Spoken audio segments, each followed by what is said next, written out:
Et salut à tous, ici Chuck, j'espère que vous allez bien.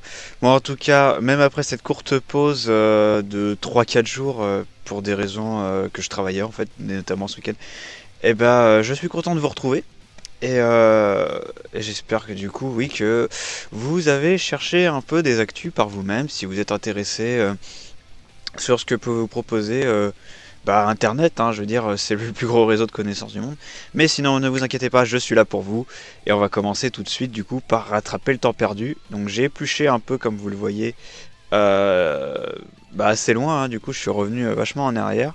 Donc on avait vu un peu tout ça. 18 janvier, c'était déjà évoqué, 19 janvier aussi. Je crois que c'est à partir du 20 janvier que je me suis arrêté. Et j'en ai sélectionné quelques-unes pour vous, du coup. Alors déjà, on commence par les annonces. En annonce le Video Games Live qui commencera le 8 novembre, enfin qui sera le 8 novembre au Grand Rex. Pensez à réserver vos places pour ce show, hein. Pour rappel, c'est donc un orchestre avec un compositeur qui a produit ce spectacle, on va dire, Tommy Tallarico, qui en fait va vous interpréter des musiques très célèbres issues de jeux vidéo, donc Zelda, Mario, Metal Gear Solid, tout ce que vous voulez. Voilà, donc c'est à 20 h le mardi 8 novembre, et les places sont à partir de 40 € apparemment. Donc voilà, vous cherchez Video Games Live, vous trouvez la billetterie facilement, je pense, et vous êtes bien. Voilà, donc maintenant, on parle vite fait des jeux qui traitent de sujets sérieux, parce que ça renvoie à une actu qu'on avait vue juste avant sur, notamment, comment s'appelait le jeu déjà, The Dragon Cancer, vous vous souvenez, c'est ce jeu qui s'inspire d'une histoire d'une famille, donc une histoire vraie, avec un enfant qui du coup se bat contre le cancer, et l'idée c'est qu'effectivement dans ce jeu on incarne un enfant qui se bat contre le cancer. Il y a d'autres jeux du coup qui sortent comme ça, donc il y a une extension de This War of Mine, si vous connaissez pas, c'est un jeu dont l'univers se passe dans une guerre, voire même une guerre civile, je suis pas trop au courant là-dessus, et vous incarnez des survivants et qui du coup doivent vivre avec la guerre au quotidien. Et bah là, cette suite, extension, je ne sais pas trop ce que c'est, s'intéresse plus particulièrement aux enfants. Vous incarnez des enfants qui doivent survivre dans un monde en guerre. En tout cas dans un pays, une ville en guerre. Donc voilà, c'est des sujets de plus en plus sérieux, mais ce n'est pas juste pour faire du buzz, c'est aussi parce que on a les moyens de plus en plus, on se donne les moyens de plus en plus narratifs, artistiques, pour représenter des jeux comme des œuvres, des fictions à part entière, sauf que c'est en plus des fictions simpliques, hein, le jeu vidéo est interactif. Et aussi pour les développeurs un peu indépendants, alors This War of Mine c'est peut-être plus trop indépendant, mais genre The Dragon Cancer ou peut-être les deux autres, la Cloud Chasers et Waysport Independent, ça permet, de par l'originalité du titre, de s'assurer une vision sur le marché du jeu vidéo, voire même peut-être des revenus suffisants pour pouvoir produire la suite. Enfin voilà, c'est un filon à exploiter. Euh, alors justement, du coup, que j'essaie de... Voilà. Ce qui me fait venir sur le livre qui vient d'être publié par le rédacteur en chef et co-créateur du site Gameside Story, William Bertin, ou Bertin, je ne sais pas, qui donc a publié le jeu vidéo indépendant en 2015, Portrait de créateur, avec 10 créateurs de jeux qui ont fait de l'indépendant du coup. Alors le livre est pas cher, 3,48 € j'imagine sur Amazon, mais Amazon Kindle. Et bientôt en version papier si tout se passe bien. Donc pour l'instant uniquement disponible en Amazon Kindle. Ce livre retrace du coup un peu les histoires de Daniel Linsen qui a créé Sandstorm, Erin Robinson qui a créé Gravity Store, Ghost, pardon, Thomas Howe qui a créé Action Verge. Enfin, tous ces noms-là me disent rien, mais il y en a un qui doit vous dire quelque chose, c'est Toby Fox qui a fait Undertale. Ou Dave O'Redden, The Beginner's Guide. Ça, ce sont les deux jeux que j'ai vus le plus en ce moment sur Twitch, sur les tests de jeux, sur la toile, tout ça. Donc forcément, vous en avez entendu parler. Il est pas très long, hein, 88 pages. Voilà, si vous êtes un peu intéressé pour découvrir si vous êtes intéressé pour créer des jeux vidéo et que les carrières de ces personnes vous intéressent, vous inspirent, n'hésitez pas à prendre ce bouquin. Je pense que c'est une très bonne affaire. Après, on va passer sur... Ah oui, la grosse info de ce week-end, apparemment, Nintendo qui... Attendez. Nintendo, qui donc fait une petite révolution chez lui, qui se prépare à une nouvelle année avec pas mal de révolutions. Déjà, on en avait parlé vite fait, je crois, un peu avant, mais il y avait une nouvelle console qui était plus ou moins annoncée, la NX. Là, elle est officiellement présentée, et elle sera comment dire, une console qui n'est pas là pour remplacer ni la 3DS ni la Wii U, donc on sait pas ce que c'est encore, si c'est une console de salon ou une console portable, mais elle va être là et elle est basée sur une idée complètement inédite d'après les dires du nouveau directeur de Nintendo. Mais ce n'est pas tout, ils vont se mettre à faire des smartphones. Leur premier jeu, Miitomo, donc qui à mon avis, vu comment c'est écrit, va se baser sur les Mi, encore une fois. L'arrivée d'attractions estampillées Nintendo dans les parcs Universal Studios, je ne sais pas où il y en a dans le monde, mais enfin en tout cas il y aura des attractions Nintendo. Et les héros de la marque diffusés en film et dessins animés. Et là cette fois peut-être entre guillemets officiel, ou en tout cas bien fait quoi. C'est pas comme les dessins animés des années 90 sur Mario qui s'appelait Super Mario Bros 3 ou d'autres choses comme ça quoi. Donc voilà, petite révolution chez Nintendo. On va passer encore à un développeur, Focus Home Interactive. Si ce nom vous dit rien, bah c'est malheureux parce que c'est quand même un des plus gros éditeur français de jeux vidéo, qui a notamment récemment, moi je le connais pour Blood Bowl, le jeu issu du jeu de plateau justement, issu de l'univers de Warhammer, qui est un mélange de football américain et de jeux au tour par tour stratégique. Voilà. Attendez que je regarde un peu. Oui, déjà le stream on va le couper et on va dire bonjour. Ben non, c'était moi. On s'en fout alors.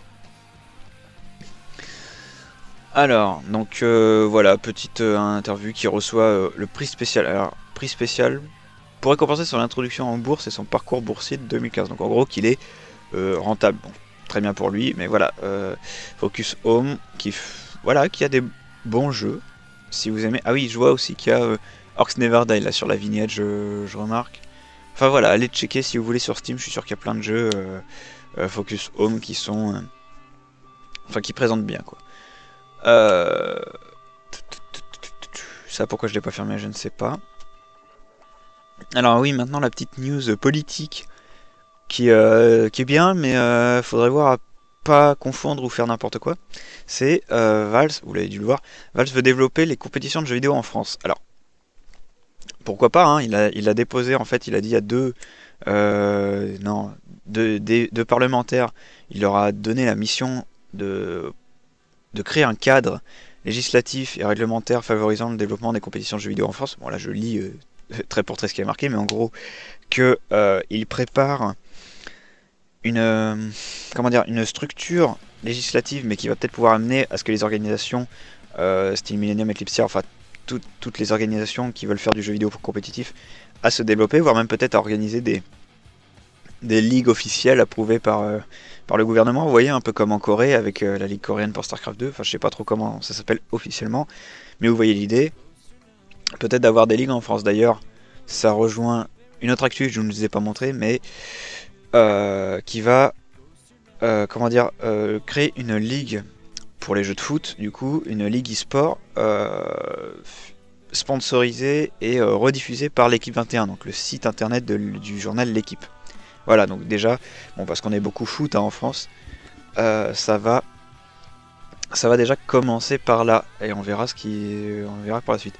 Donc, je trouve que c'est un peu en demi-teinte parce que l'article, en gros, dit, on en profite parce que c'est un peu, le jeu vidéo devient de plus en plus intéressant, de plus en plus rentable. On va passer de 400 millions a priori en 2017 contre 200 millions de revenus en e-sport seulement, hein, pas vente de jeux ou quoi, e-sport, contre 200 millions en 2014. Mais c'est ça, 2017 du coup c'est des chiffres. Des chiffres de probables. Mais voilà la citation que je trouve bizarre, c'est: je trouve que nous sommes relativement en pointe sur le secteur des jeux vidéo avec des écoles performantes, avec un certain nombre de créateurs de jeux vidéo de grande qualité. Alors oui, ok, on a aussi des bons développeurs créateurs de jeux vidéo en France.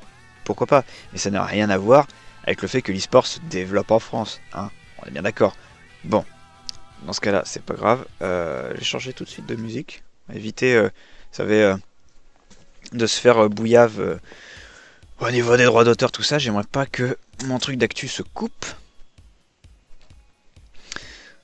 Donc voilà, effort sur l'e-sport, attention à ne pas confondre et à se dire bah on a des bons créateurs de jeux, donc enfin voilà.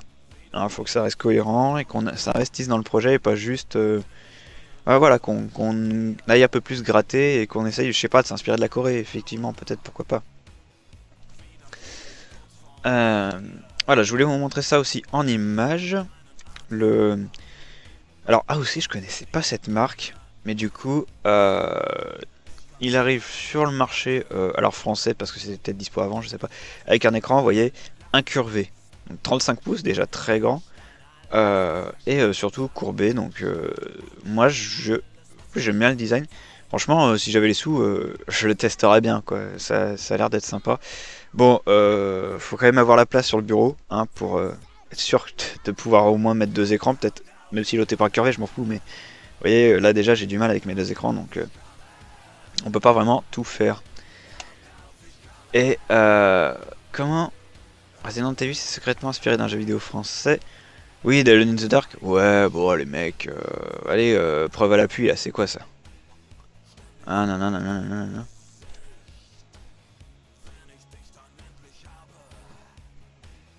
Y a pas vraiment de... Bon, on s'en fout. Euh, On continue dans l'horreur un peu avec Ubisoft qui a annoncé un partenariat avec une société de production de films d'horreur dans l'optique de produire des jeux vidéo horrifiques hors réalité virtuelle. Donc amateur de Virtual Rift et tout ça. Euh, Virtual... Oui, je crois que c'est ça, Virtual Rift. Eh bien, vous allez pouvoir flipper avec le casque sur les yeux et l'enlever en mode ouah, comme ça quand ce sera trop effrayant. Bien sûr, pourquoi pas. Euh,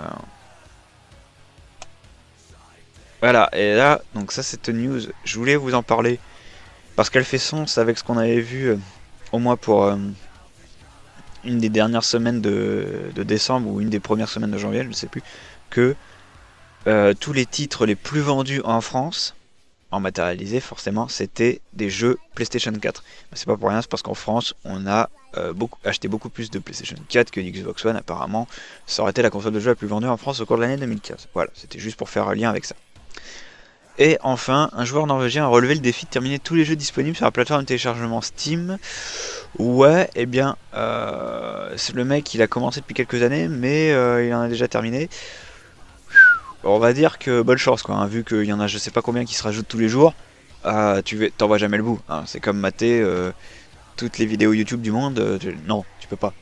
Concrètement, tu ne peux pas. Faut qu'à un moment le site s'arrête, qu'il n'y en ait plus. Et là, ouais, tu vois.